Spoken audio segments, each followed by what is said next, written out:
Yes, that's right, geeks and gamers. I'm back again with yet another video. More board game goodness for all of my gaming friends.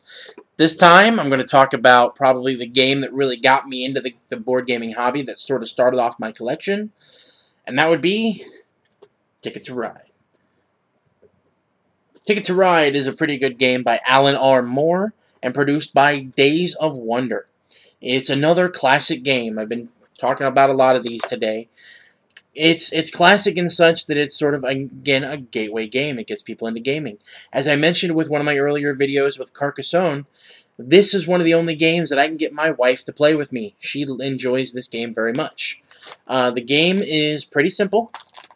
Basically, you have little trains that look like this, plastic trains, and what you do is you'll get these tickets, such as this one. The ticket will have two different locations on it. This one is Los Angeles to New York and has two little dots, and it's worth 21 points. That's what it says right there. When I complete this, I get to put it to the side. Nobody will, I'm the only one who gets to see this ticket. Nobody else will see it. And as I complete it, I put it to the side so nobody can see that, what it is. And at the end of the game, I earn 21 points.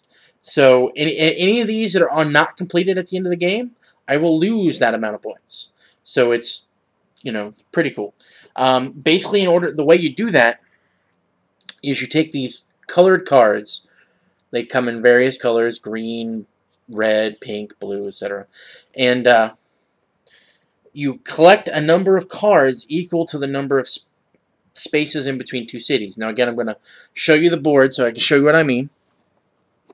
As you can see here on the board, you have lots of these different routes. Let's say I was going from Boston to St. Louis. So what I would need to do is I would need to somehow connect those two cities using these pathways. So if I were to go from St. Louis to Pittsburgh, and say that's one of the goals I want to go for, I'm going to need to get 5 of these green cards. Well, I only have 4, so I can use a wild card to make that 5th card, turn these in, and I can lay my trains out here on this path to connect the two cities. And I can continue doing that until I hit Boston, so I can use two white cards, if those were in my hand.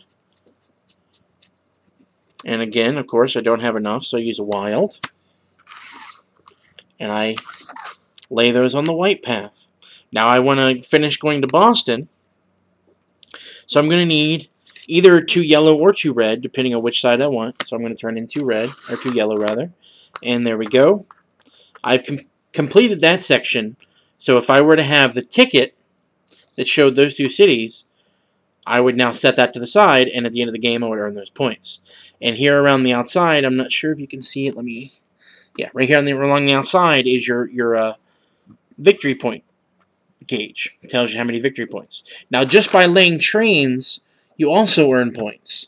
Over here on the board, right here, there's a list of how many points you earn by laying trains on these little connections.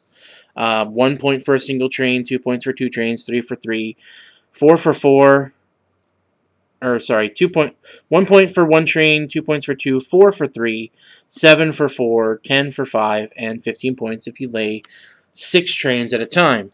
Now, each turn, you can do one of 2 actions. You can either draw more of these cards, 3 actions. Draw more of those cards, get new tickets, or you can lay trains. Now, when you lay trains, you're only laying between 2 cities at a time. So, if, again, I'm using this St. Louis to Boston example, I can't lay all the way from St. Louis to Boston. I can only do St. Louis to Pittsburgh. And then next turn I can do Pittsburgh to New York, and next turn New York to Boston. That's pretty much the game. It's that simple.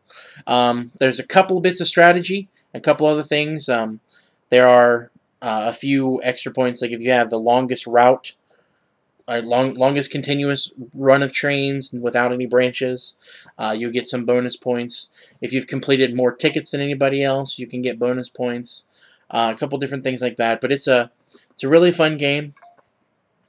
There are a couple different versions. This is just Ticket to Ride America edition.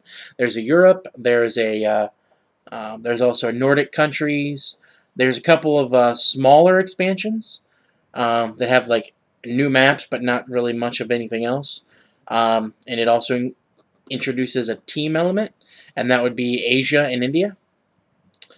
So you can check those out. The other little expansions that they have are ones that I highly recommend you get if you decide to play this game, and that would be things like this. The 1910 expansion, it goes from cards like this to cards like this, full-size cards. These are a pain in the butt, as far as I'm concerned. These are nice. So they're nicely made. They're not expensive.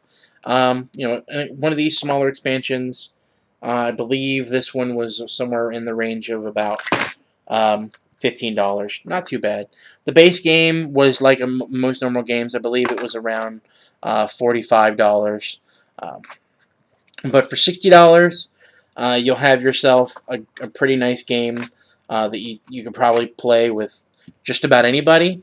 I have played this game with people as young as 8, and with people in their 50s and 60s. See, the box actually has a different age range on it. Let me look and see if I can find what it says here. Probably should have checked this before I did the video. But you guys like to see me stumble around, right? Oh, it does say 8+. I thought it used to say younger or older than that, actually. But yeah, it's a pretty easy to learn game. It's very much fun. It's enjoyable. And it's tons of fun. You can play this game tons of times before you really get bored with it. So I enjoy it a lot. I think you'll enjoy it too.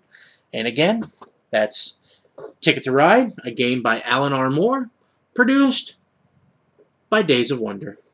Thanks again, guys. Have a great day.